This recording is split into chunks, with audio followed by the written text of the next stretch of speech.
You Hmm. know, Hablul Warid, you know, your jugular. And being a doctor, I know how close this is. You know, like it's Hmm. right there. Hmm. Allah is closer to you than this, and it's cultivating and adopting that mindset where Absolutely. Allah Subhanahu wa Taala is always there.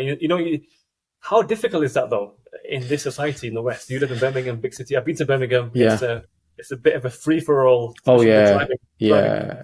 You know, but how Birmingham's is too populated. The issue with Birmingham is it's just too densely populated. There's not enough space. If you look at, there's a lot of papers on this. If you look at when a place becomes overly populated and population becomes extremely dense, you start to have a lot of disorder and chaos can kind of Mm, come out of it because people need space. And that's not what we get in the modern world. We don't really get much space.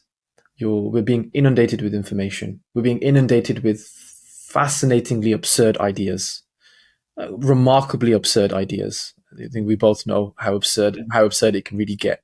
We're on yeah, Twitter. We see how absurd it can get, right? Every single day. So I think I think that's why compassion is the most required aspect to navigate the modern world. Compassion with ourselves and then compassion with others.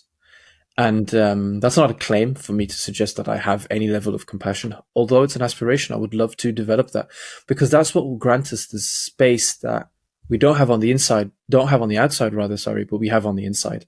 Compassion gives us enough space to be able to say, this is difficult.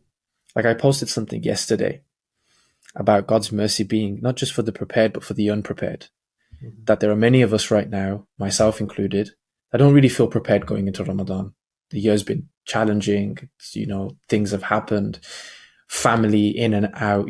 There's many things happening. Life's complex.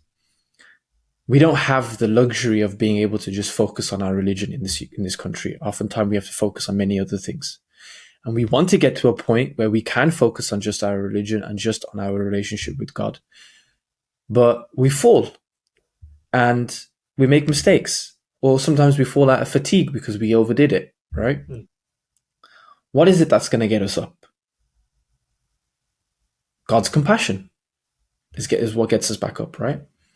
My argument or my case is that's beautiful. That's incredible that that can happen.